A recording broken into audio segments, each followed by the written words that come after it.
Dakota Stage was my first real theatrical experience in home.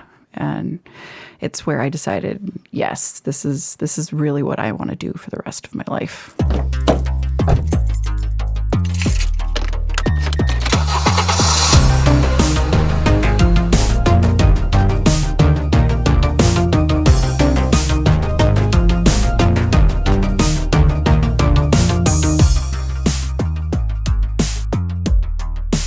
Testing. 1, 2, 3. Loud and loud. We should be. Yeah, coming through clear as day. Sure.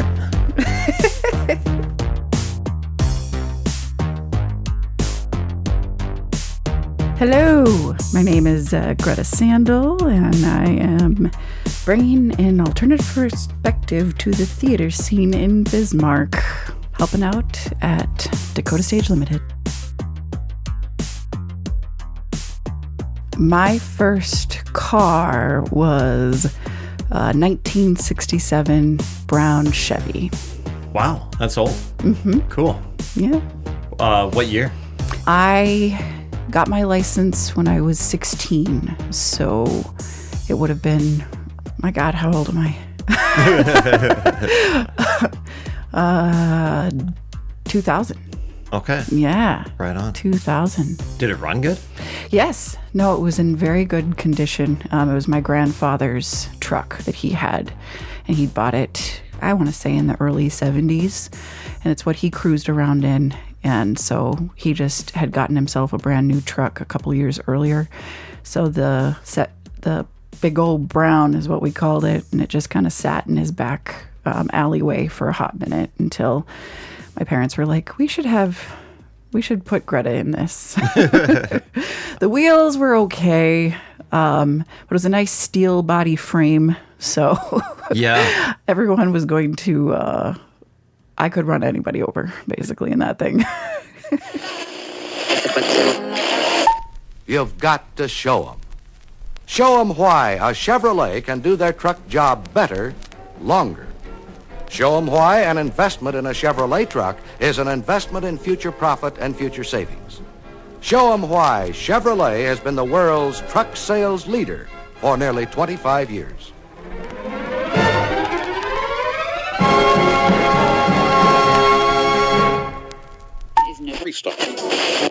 Result.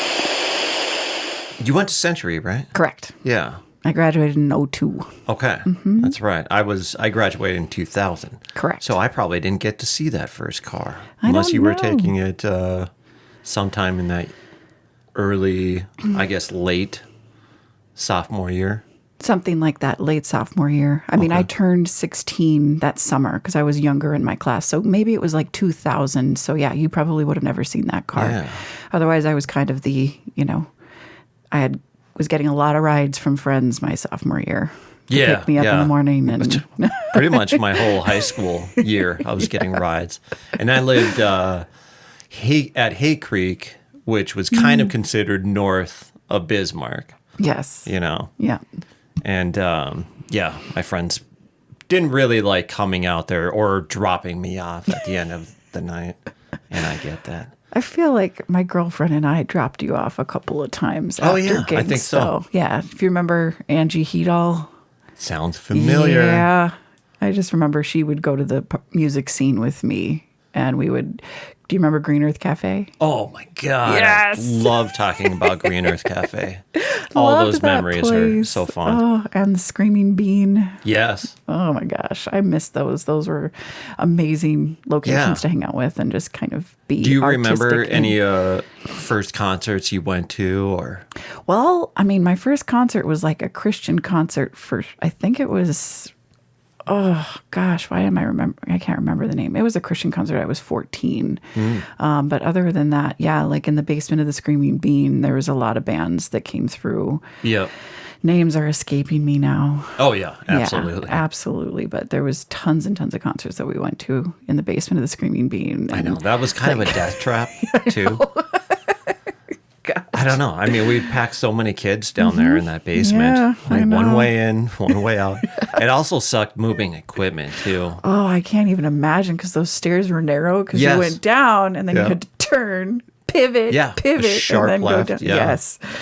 Oh, and go down there. And then, like, it was always so loud.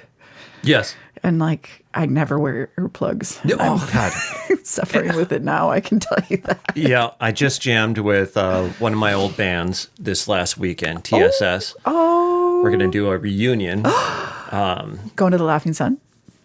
I think so. Okay. Unless they have it at another place. I haven't Like found the out new yet. venue that they just opened up? I'm not sure. Oh, yeah, that's right. That's going to happen. Or it's happening here okay. soon. Well, never mind. I'm sure it'll Formerly be there. Bucks, right? Yeah. I just saw posts on all of the Twitters and Facebooks and Awesome.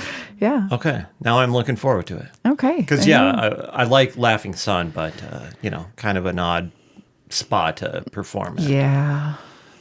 So, yeah, a new venue would be dope. Yeah, we were kind of talking about some of the old shows that we had done. But the whole time I've jammed throughout high school and years afterwards, I couldn't wear earplugs. I don't know why. I would pop them in, and it just muffled the sound too much where it kind of screwed me up. Yeah. But I'm paying for it now. Like, I'm probably half deaf. Same. And I know one ear has a lot less hearing than the other. Same. Yeah. Same. I'm afraid to go in, but I know I have to. You know those people who are like, I don't want to go see a doctor because I might be sick. Yes. It's like, Yep. yeah, that's a terrible reason I kind of to not know go in. exactly. I know exactly what you're talking about. And then my children, they hit decibels, and I'm just like, I can't handle that because the hearing has gotten so interesting. Yeah. You don't have tinnitus, do you? No, thank God, not gonna. Every once in a while, I'll just be hanging out on the couch, not even listening to anything, maybe just reading, and then bing, one Yes. ear will just start ringing. Yeah. I don't know why. I don't know. I look at the ethereal effects of that. And so if my ear is ringing, then, the old wives' tale is somebody's thinking either positive or negative thoughts about you. Oh. Depending on which ear. Or negative. Okay. I know. I guess Negative I if thought it's it was the positive. left, right if it's what? positive. Oh, that's funny. This is old wives' tale stuff and Yeah. just stuff I find Well, shit. probably may or may I'm not going to have start any taking stuff. that to account now. And then it's somebody's talking about you negatively. That's what it is when your ears are ringing. And then it's your nose itches. Somebody's thinking about you. Right nostril, positive thoughts. Left nostril, negative thoughts. Oh, it's inside. It's not. What if it's outside? No, it's outside. Oh, so like okay. if you get any sort of nose itch. Oh, okay. Yeah. But not inside. Could be No. just a booger. Correct. Okay. I'm cool with Could that. be something floating around in your nose. Who knows? A bat in the cave. And are you sick? Do you have allergies? Again, old wives' tales.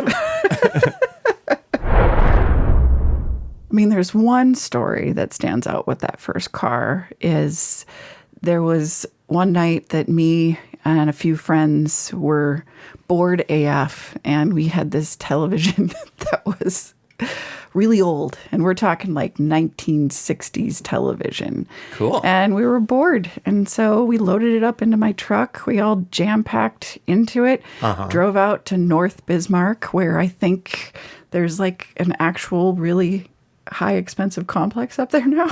Oh, yeah. And yeah. set that television on fire. Oh, cool. We doused it and we smashed it, and it was very much, Office Space, Yeah. fax machine style. Therapeutic a little. Very, very much. And it was just because we were bored, Yeah. Midwest kids Breaking stuff. doing what we I like needed to that. do. So yeah, Heavy TV. it was. Yeah. That's why there was I think 5 guys and myself and one other person. Mm-hmm. I can't exactly remember who all was there. There was a couple people that were there. Hauled it in the pickup, took Yep. it up north. Yep. Beat the hell out of it. Yeah. And Yeah. I remember coming back with a nail in my tire. Oh, no. So I found out I had a flat the very next morning, and it was a weekend. So it But was you made like- it back home. at Oh least. yeah. Yeah. Okay. We all made it back. No problem. Yeah. And there was a nail in my tire. So I was like, well, Dad, Change it for me, or did you learn how? oh no, I learned how. I learned how to change a tire in Girl Scouts years before that. You were in Girl Scouts. I was. That's yeah. cool. I got my silver award. Oh, nice. Yeah, I never went for the gold because gold award is like the Eagle Scout award where you basically do it on your own. And I got way too involved in drill team dance and theater at that time. And so that started to consume my life. But when I hit high school, instead of going for my gold award, I just threw myself into every aspect of theater and dance that I could because I realized this is what I wanted to do with the rest of my life. Oh, that's cool. Yeah. So, yeah, I did learn how to change a tire. I mean, my dad helped me because that was a big old steel body frame and, weak little 17-year-old can't really crank as tough as you need to. But yeah, we changed the tire together. No big deal.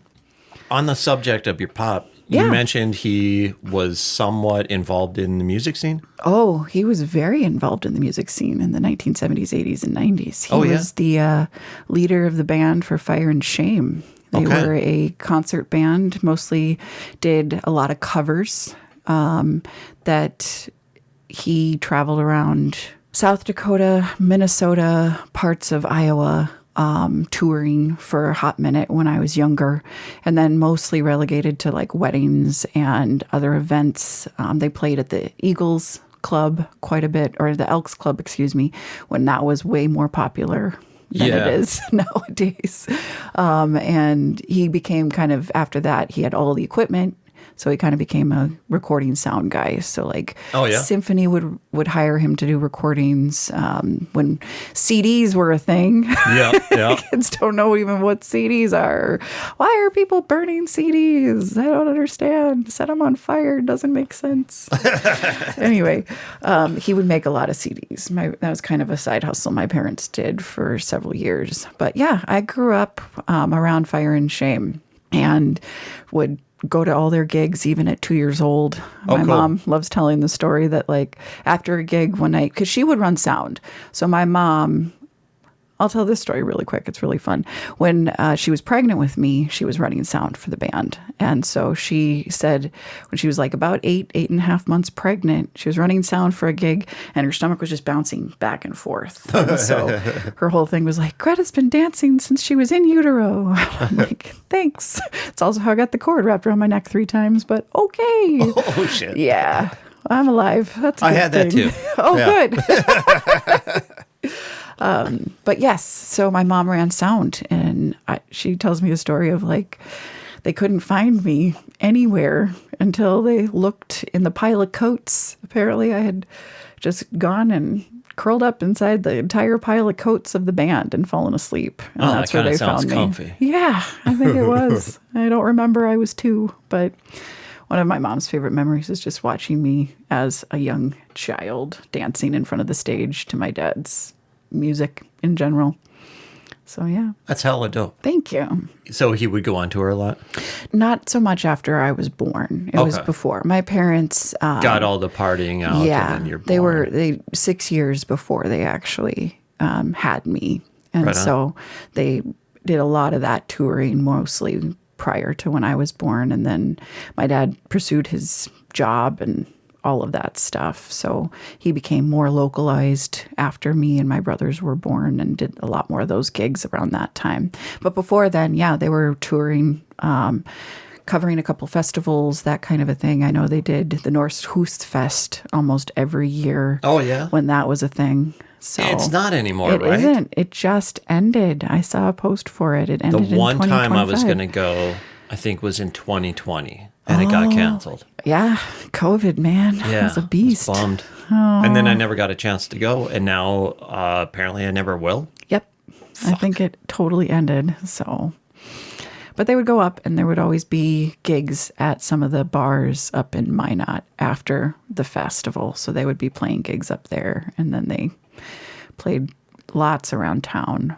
Nice. Mm-hmm. And then you started going to concerts in high school and checking that out. Yes. Did you ever consider joining a band or starting? Oh, I did. Yeah?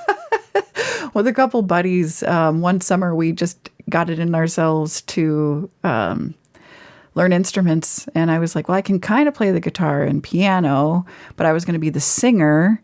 And then after a couple of months of us, like literally one guy picked up the bass, somebody picked up the guitar, somebody else picked up drums, and we just practiced at a friend's house, and it was just the four of us for a long time.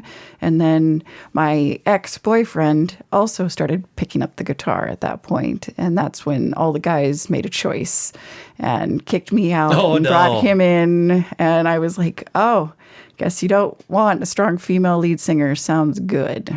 Yeah. Well, not progressive enough. I really wanted to do the whole, Paramore business. That would have been amazing. Oh, hell yeah. Right? Yeah. Do you recall, did you guys have a band name? Oh, God. What did we call ourselves? No, I don't remember. I think I blocked it out because I was so traumatized.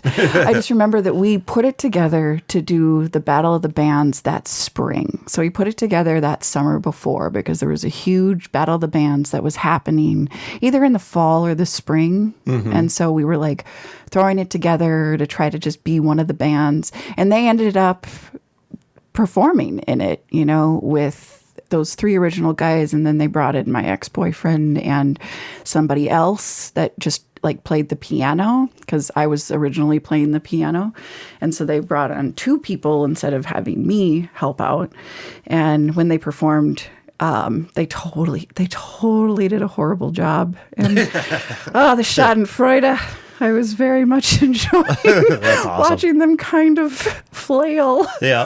It was not, it's not a great memory. And I feel bad for them, but the origins of why I was kicked out of the band came to light a few months later. Oh. It's because the guy that was playing rhythm guitar had a crush on me and didn't like me associating with my ex again in case we were to rekindle things, and he was trying to rekindle something with me, and I was like, wow, dude, okay, yeah, we're gonna move along from this, and I'm gonna find something else to pour my heart and soul into. But it was they brought me in because my dad had all the sound equipment. Oh shit. I feel like that's it was an easy, and I had my own portable piano and stuff like that, so I feel like there was ulterior motive for them, but at the same time, in the end, it's ancient history.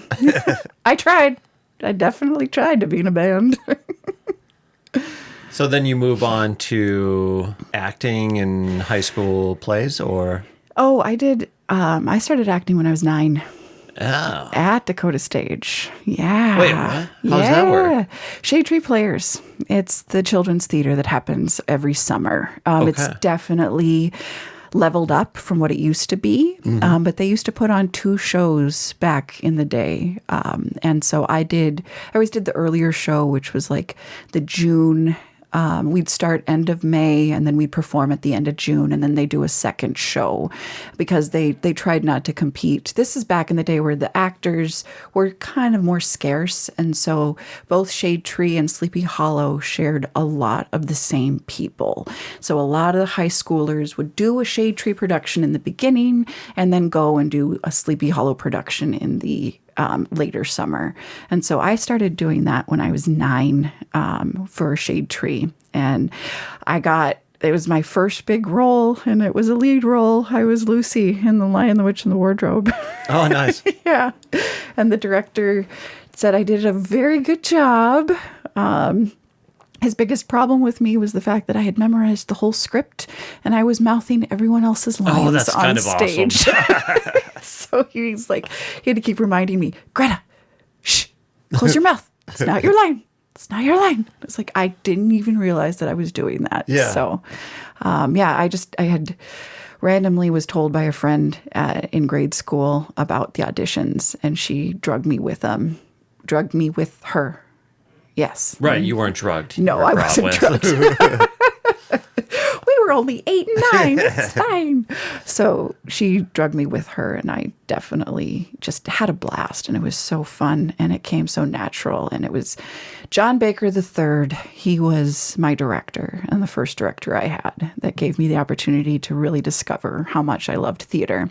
And since then, I did Shade Tree every summer leading up, and I did all of our high school productions. And this is also back when BSC and Century combined for shows, because Bismarck High School didn't have a stage at that time. So they would have everybody bus over, and we always had our practicum class for theater classes at the end of the day. So it always just really made me excited to like do theater at the end of the day. And then I did dance as well. I was part of our Century Santana's, the dance team. So that was my dance outlet at the time as well, doing the team dance and doing the theater. But Dakota Stage was my first real theatrical experience in home. And it's where I decided, yes, this is really what I want to do for the rest of my life. Mm-hmm. I had to convince my parents that, hey, I can do this. I can do this theater thing. So I double majored in college. So after I graduated high school, and I did do summer theater, Sleepy Hollow, that final summer as well. That was the summer we did Grease or West Side Story. I always get which year was which. But I went to Minnesota State University Moorhead because I had gotten into Minnesota State University St. Cloud for their dance program. But my mom told me it was too far for her. She's like, no. I don't know if I can handle you living like 6.5 hours away versus not too 3.5 bad, yeah. hours. So then my second choice was Minnesota State University Moorhead, which my original director that I grew up with, who raised me in the Century Theater, Mr. Richard Barbie. And he's like, go to Minnesota State University Moorhead. You will be successful there. They have summer theater there, Straw Hat Players, which I got actively involved in. But I went to Minnesota State University Moorhead, and I started as both the theater major and a psychology major. Oh, shit. Yes. And I did psychology for 2 years, and then classical psychology killed me. Yeah. It was the only C I ever got in college. It's because the teacher was an interesting character, and we did not vibe, as the kids say these days, that teacher and I. Yeah. So it really killed my passion for pursuing psychology, because I was like, as a fallback, I'll be a child psychologist, something I've always thought maybe I can still get back into, because, you never stop learning. If you're growing, you're still learning. Yeah. But went to Minnesota State University Moorhead, graduated in 2007, was very active in the theater program there, did multiple shows, got a very well-rounded education, because everyone was required not only to do acting, but you had directing, and you had all of the stage set design. You learned how to paint. You had all of these huge curriculum. You learned box office. You wrote plays in some of the sketch comedy things that we would practice. We had an improv troupe. We had, we That's were kinda part cool. of the Blackfriars organization. And it was great because it had two different types of styles of theater that we would perform in. There was a big proscenium theater that everyone's familiar with, which is what Dakota Stage is a proscenium type theater. And then we had a beautiful thrust theater called the Guthrie. And that was an awesome sextagon, because it was 6 sides, right? Or 7 sides, septagon that like thrust out and had these beautiful different angles for each show. Oh, cool. And so, I got very, very involved in the dance program there. Graduated with a BA in directing, acting, and choreography. And then I did a dance major, which I had to do several independent studies for my super senior year, because I did 5 years of college. So I did a super senior year and got my dance major that year, as well as my philosophy degree. So Holy shit. yeah, I was very, very busy and active, and even active in the community, because I started bartending, bar backing, we'll say, or, as they call a beer female dog. Oh, okay. Right. Yeah. Beer bitch, I did a bunch of that stuff too. At Playmakers, when that was a big deal in Fargo area. Yeah. So worked a couple concerts. That was pretty cool. Yeah. One of my most memorable experiences working there was sort of meeting Jared Leto. Oh, no. We were setting up, and I was setting up my beer caddy, and he had told the staff and everyone, if anyone looks him in the eye, like, this is how much of a diva this guy is. So that shit's real. Oh, it's real. Oh, it is so real. I've heard this. That's funny. If anyone looks him in the eye, he's leaving. No. So, because we were staff, so we weren't allowed to look him in the eye. And I was getting ice. I was filling up my bucket with ice, and I had to walk in the hallway. And I had been back there because I also was a shadow dancer there, and I was kind of a performer because we would do events, and I did a lot of dance things at Playmakers when it had become the venue, which is where Jared Leto had performed. But he, was in one of the dressing rooms, and the ice area was just down the hall from the dressing room. So I remember being back there, and all of a sudden, holding my bucket that's not full of ice yet. And I look up, and there's obviously his security guards, and he's coming around the corner. And so I just kind of went, anybody's wondering, I'm thrusting my head to the floor right now. I was like, I'm just going to look at my shoes. So I saw Jared Leto's shoes because I didn't want to be the person, Yeah, but right. I did brush by him because I was walking like this. So yeah, he's definitely a diva. Yeah, I've heard that amongst many other terrible things. Yes, but that was a 30-second and mentions in certain files, I hear. I know. His Joker method acting. I was reading that just the other day. So that's one memorable story from working in the bar scene out in Fargo. Have you had to work with any other difficult divas on stage? Yes. And how do you work around that? You ever try to correct it? Oh, no. I guess I look at it like, who hurt you? Right. Yeah.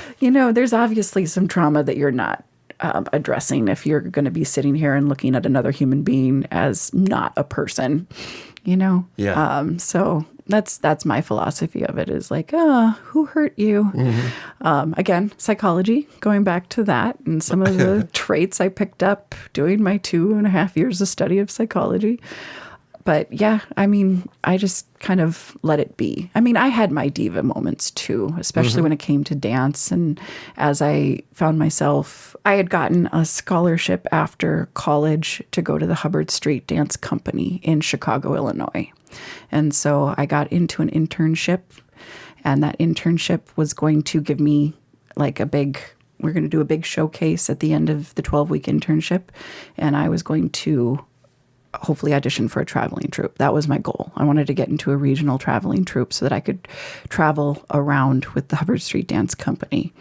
And it was a really good experience, but I got injured during a pas de trois. I got thrown and not caught. Oh, what? Yeah.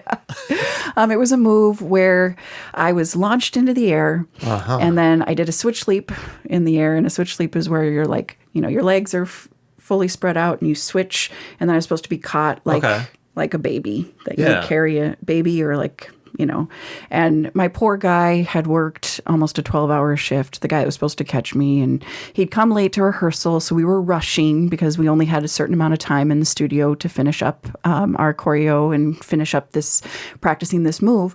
And poor guy, worked 12 hours. He was super tired, completely missed his mark, and he caught me, but he caught me behind my arms, so my butt hit the floor and I bounced and I tore some ligaments in my back. And so it laid me up because I was like, I'll be fine. I'll walk it off. I got on the train to head home because Hubbard Street, where I was living in Chicago.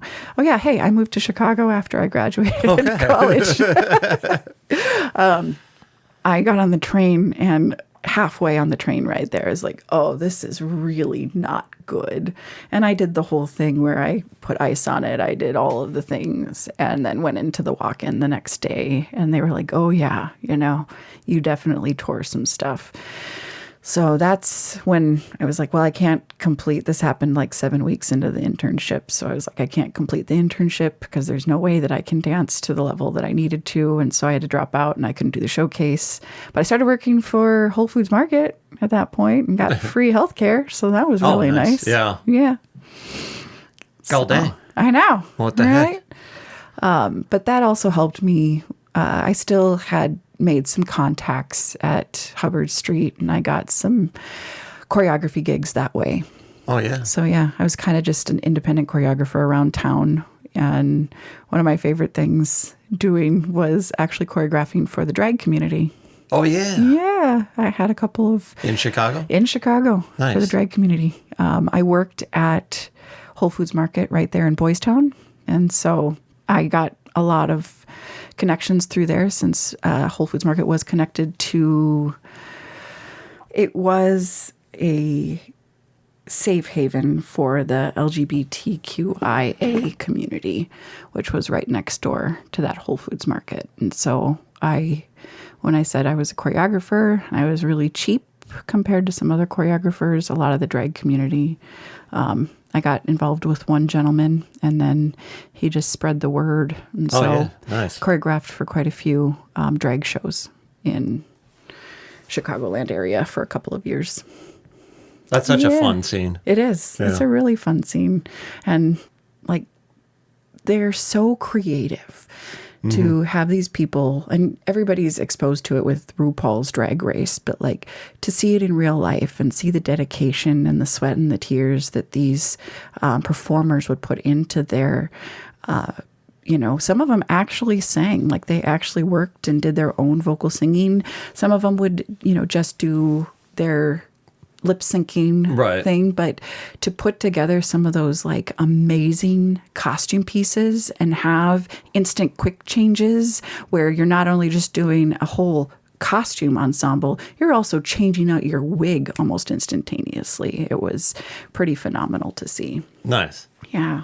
And then I guess for theater, bringing it back to theater, I performed with a sketch comedy crew called Democracy Burlesque. And I was a choreographer for them as well. So we would write all of our own sketches.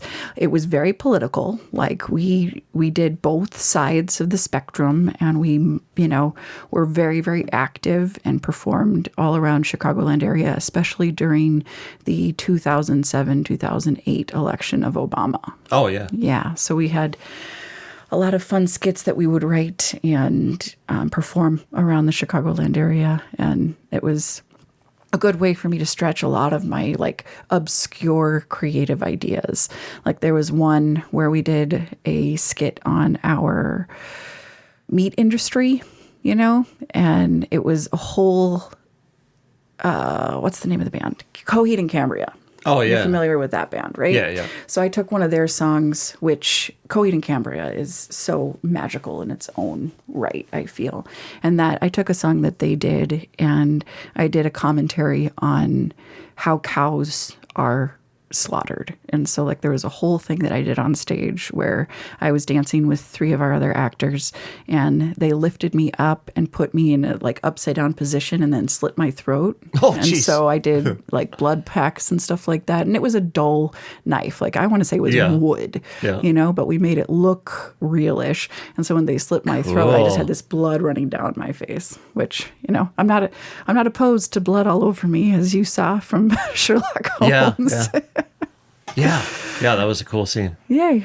So, yeah. That's, amazing. Yeah. Being a theater performer, are these recorded often? No.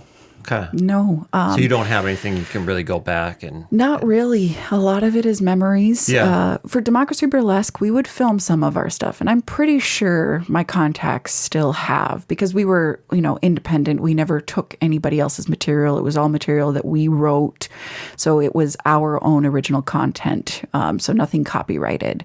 But most of the stuff that I would perform in, anything that's written play, like the show Ms. Holmes and Ms. Watson, that's all copyrighted. You cannot film it. You can do snippets, like we had that reel that we did on Facebook.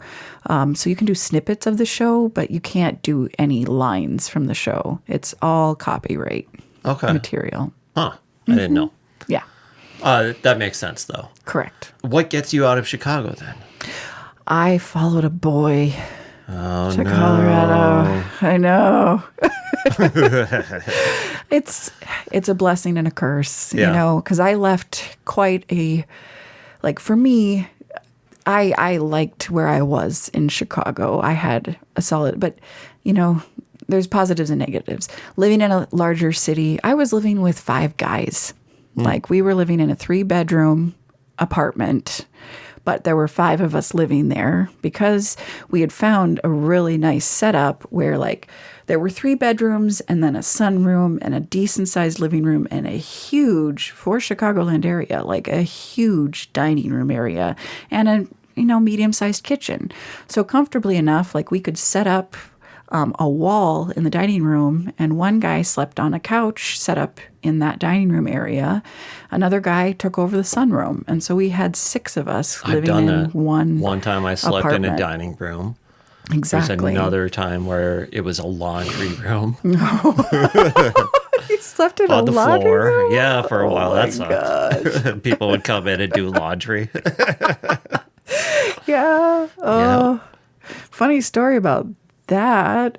We lived above an active gang, actually. In Chicago? In Chicago. Yeah, our apartment was right above an active gang hideout, Oh, okay. And it supposedly had his aunt and uncle, one of the, main members of the Latin Kings. Oh. Yeah, like we had a symbol in our building and everything. Yeah. So that was something interesting. You didn't befriend them for... No. There was a period of time when I was working for Whole Foods, and I was working some overnights because you got extra pay when you worked overnights. Hazard pay. Hazard pay, basically. So it was when we were setting up the multi-million-dollar Kingsbury location. And so I signed up for a couple, I think it was a month that I did these overnights.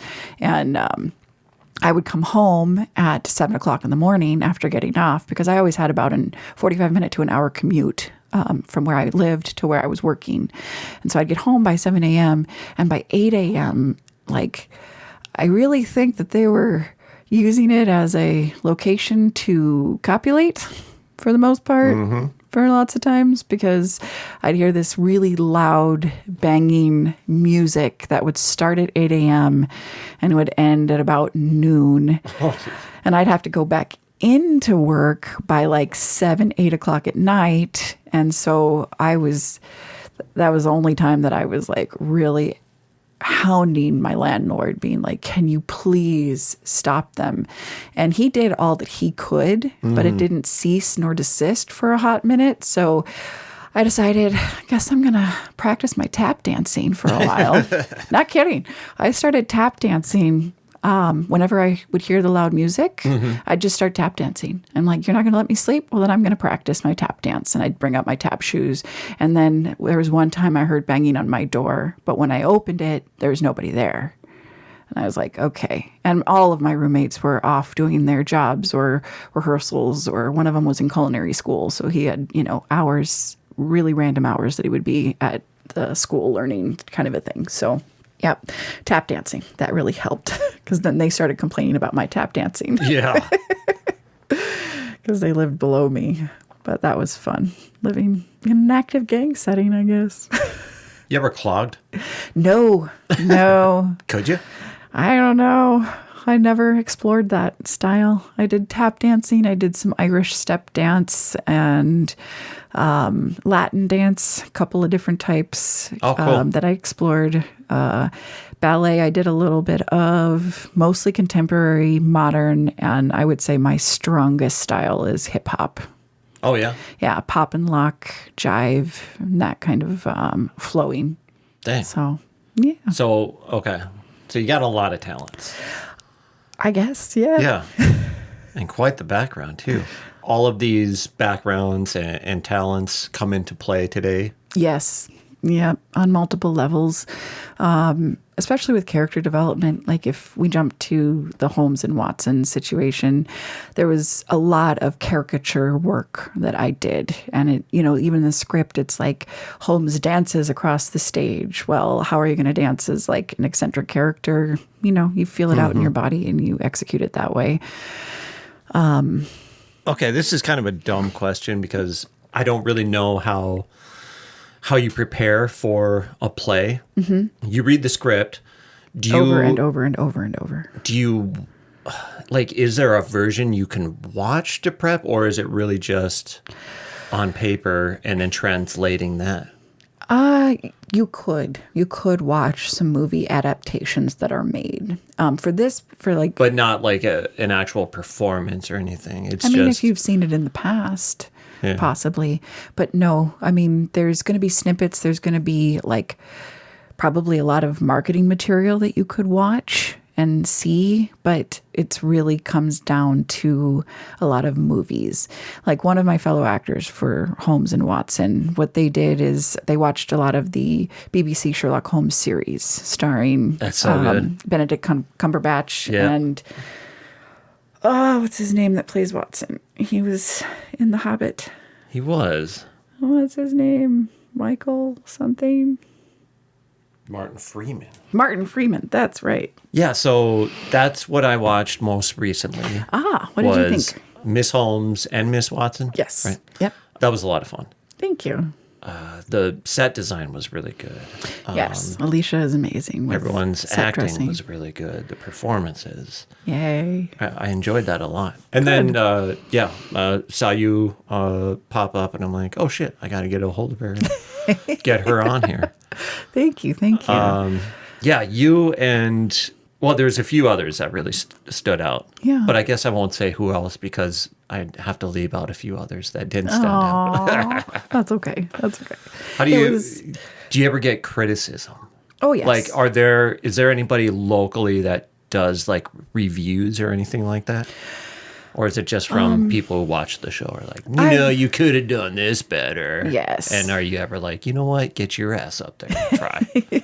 I would say the theater community is pretty open with each other. Okay. Everybody's going to give you some sort of feedback and opinion of what they saw, but everyone's really kind, at least everybody I talked to. I came from a very, I myself am extremely critical of myself. I think I was talking to somebody earlier today and I'm like, I am my own worst enemy because I just get in my head about certain things.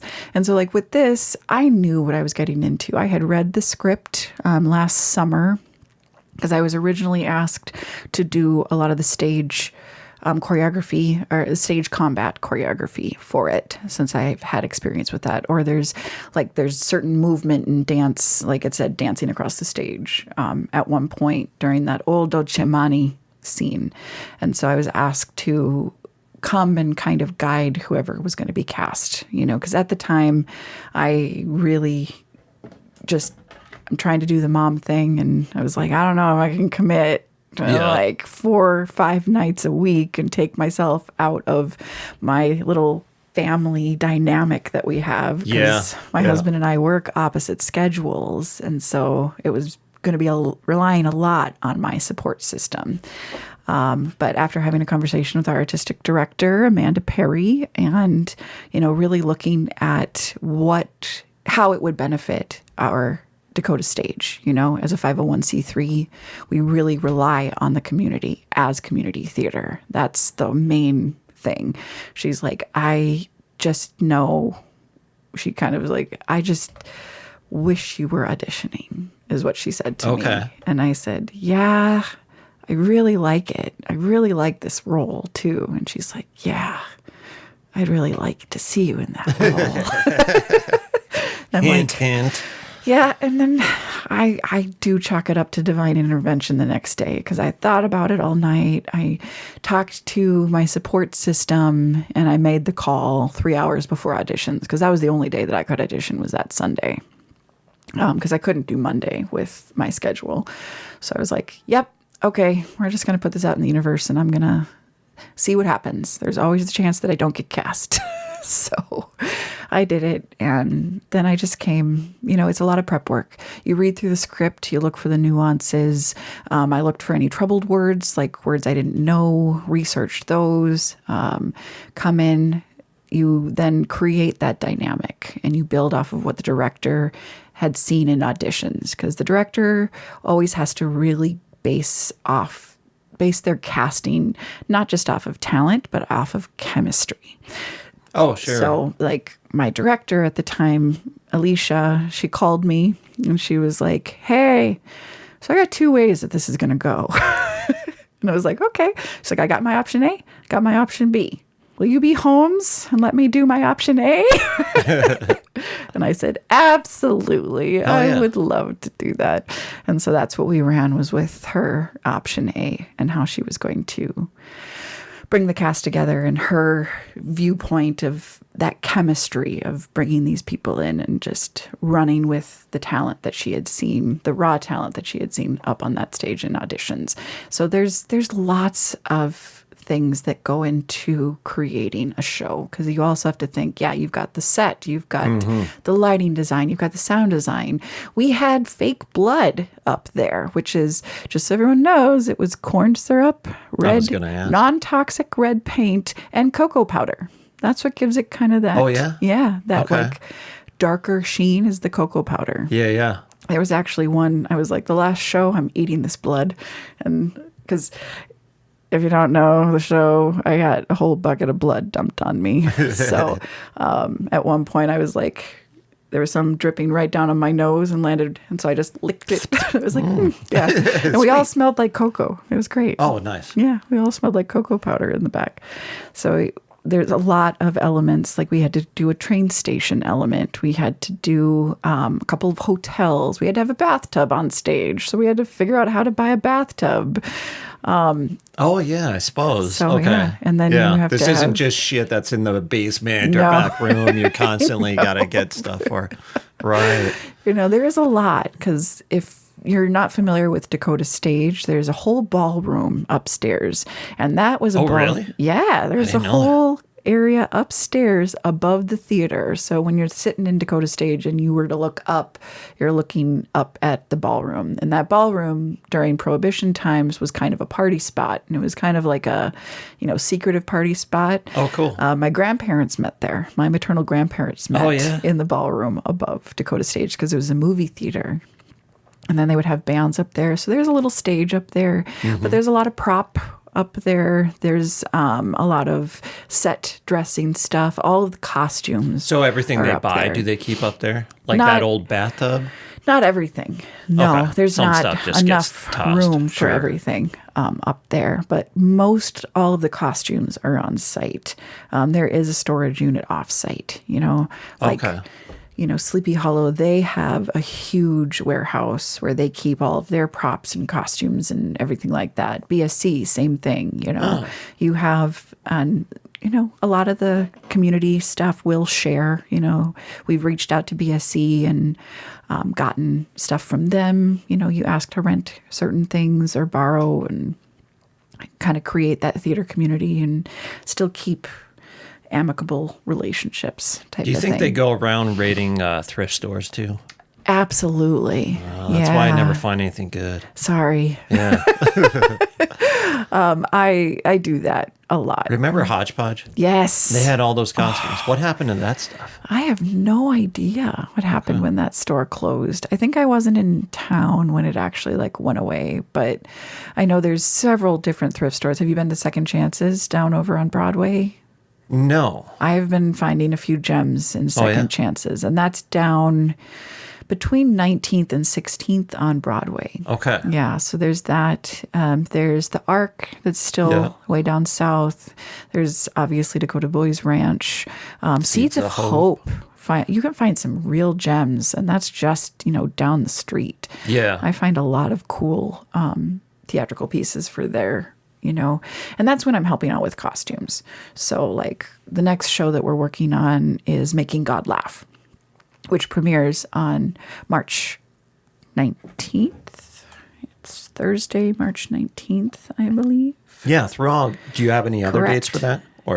Yes, so that's going to premiere on Thursday, March 19th. And go that weekend, and then the following weekend will be the 26th through the 29th of Making God Laugh. So that's the next show in Dakota Stage's lineup.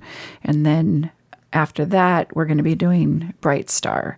And so I'm helping out with the costumes, because you got to have actors up there in costume. And it depends on the theater show. Ms. Holmes, Ms. Watson, that was set in 2021. So it's post-pandemic. It was a modernized show, and we're performing it like 5 years later. It was a short run and off Broadway in New York. And my character was still dressed Holmes-esque, but everyone else was more modernized, like what you would see in everyday wear.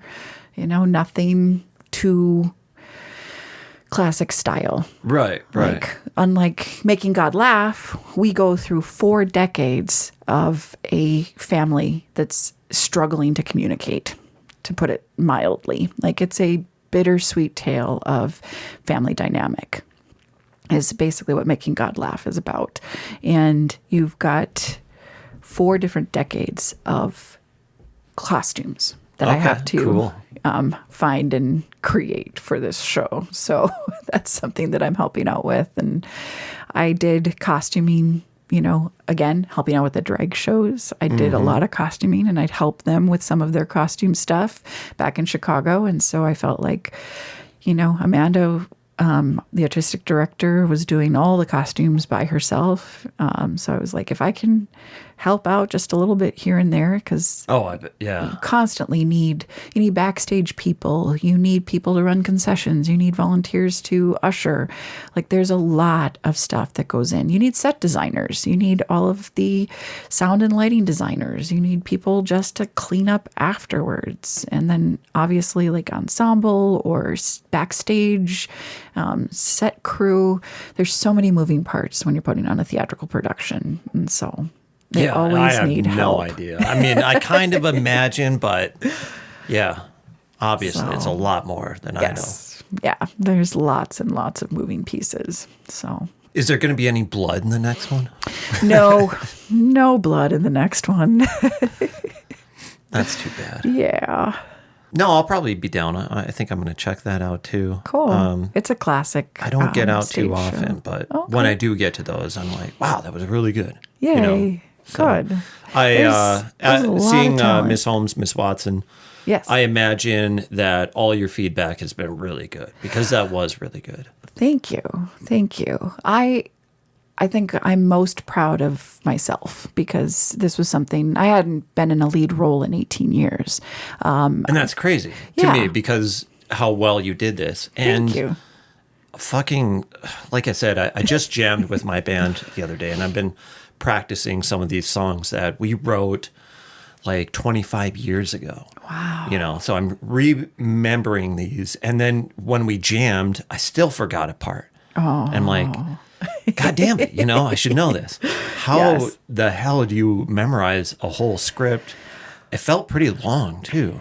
Yes, that was one thing about this show, is it was long. It was a long show in general. Like on Broadway, it was 2 hours and 15 minutes, and we were really proud of ourselves for getting it down to 2 hours and 30 minutes. That's crazy. Repetition, context. A lot of people were asking me that throughout the entire rehearsal time. People are like, how are you memorizing all this stuff? It was context. And to be completely honest, like that type of, as quoted as a Holmes, or not a Watson quote in the show, what's with this Victorian phraseology?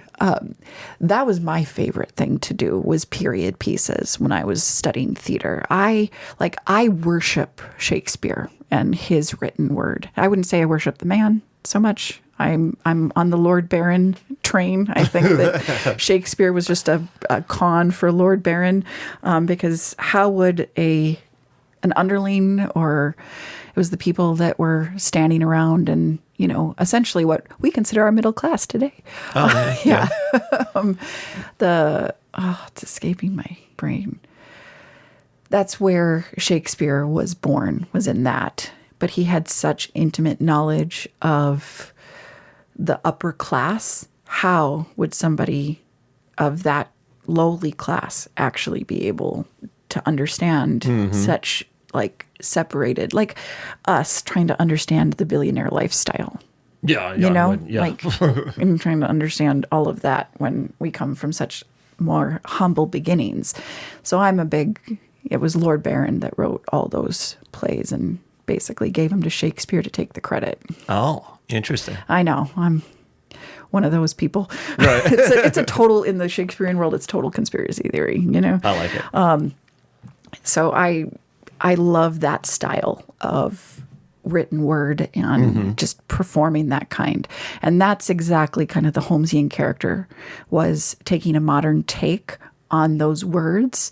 So finding the lyrical rhythm, and it's kind of like singing, you know, like it was like singing for me. And figuring with out an accent too. Correct. Yes. That was my that tough? favorite thing. No, I loved learning accents in college. I was like, hey, I could totally just do radio and do accents at one point because I loved learning all the different accents. I have quite a few under my belt, which I'm pretty proud of. Yeah. But my favorite is Bust some out. Oh, okay.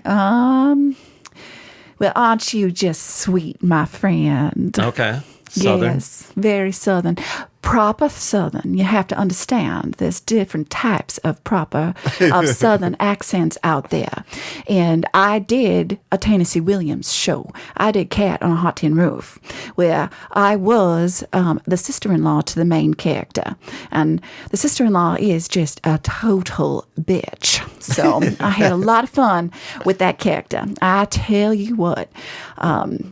But my favorite, Holmes, it was British, but it was a very upper class style of British that you had to execute properly. And with a lot of lyrical and allusions and all that kind of thing.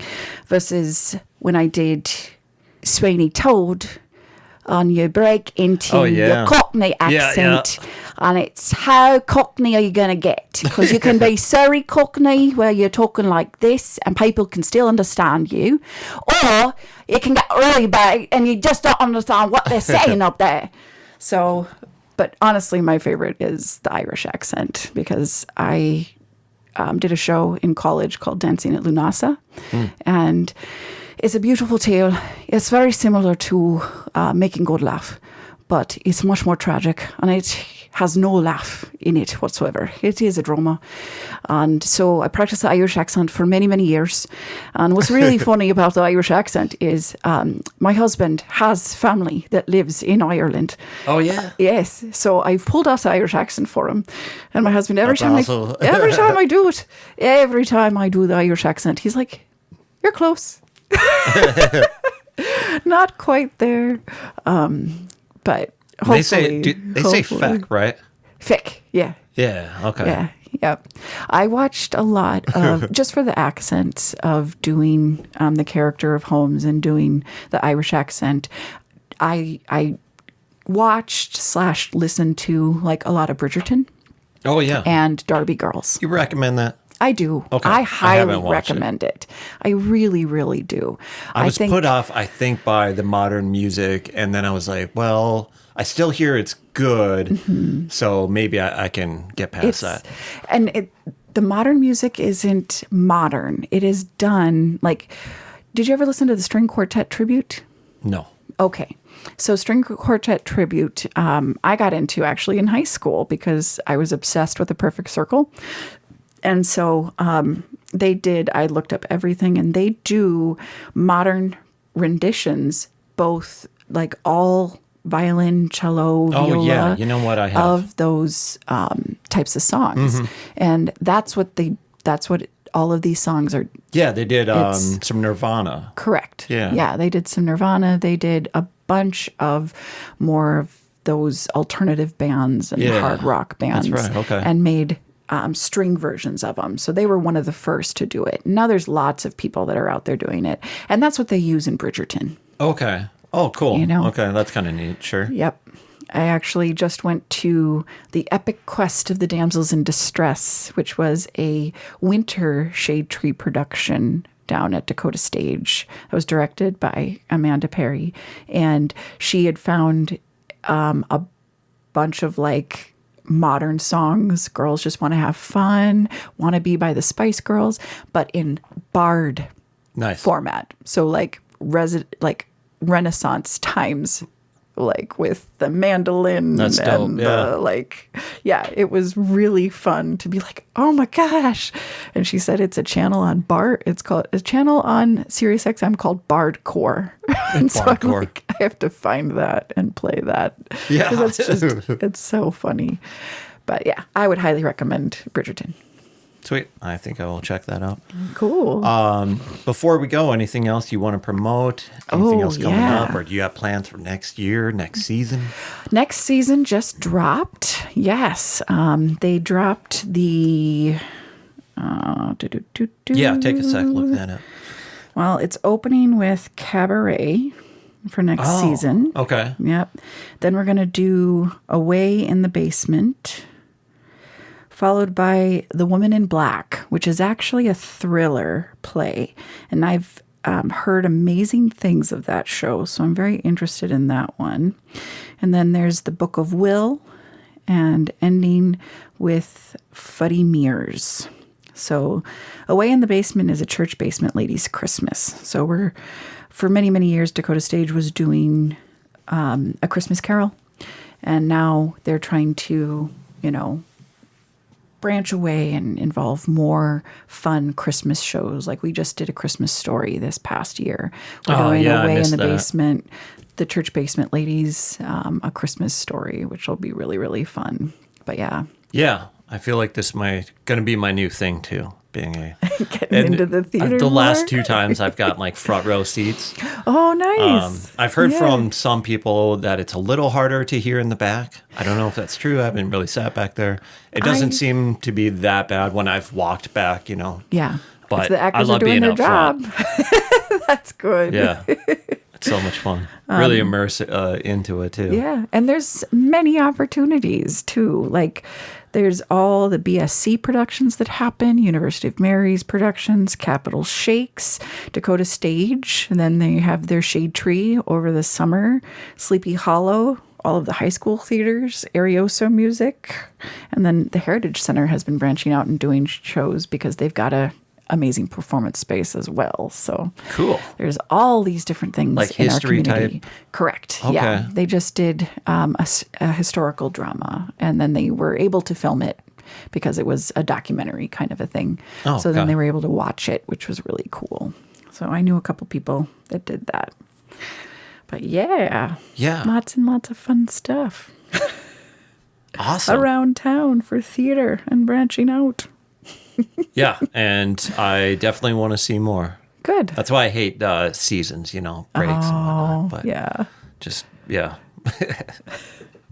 Well, I will definitely be seeing you around. Okay. And at the shows, I assume, Yes. since you're doing design, I'm costume. doing costuming, so I'll be in the background, but helping out where I can. And then whenever a show like calls to me again, maybe I'll grace the stage. Please do. Because, if you got a talent, share it with the damn world. Okay, I will try. I will try to get up there. Thanks for more coming often. in and sharing Awesome. some of your origin story. Thank you.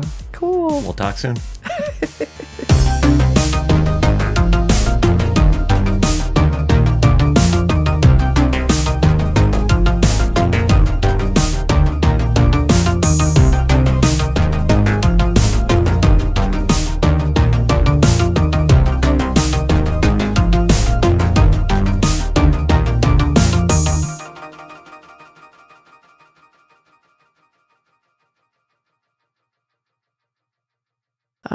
But yeah, getting back, I say a lot. I just realized.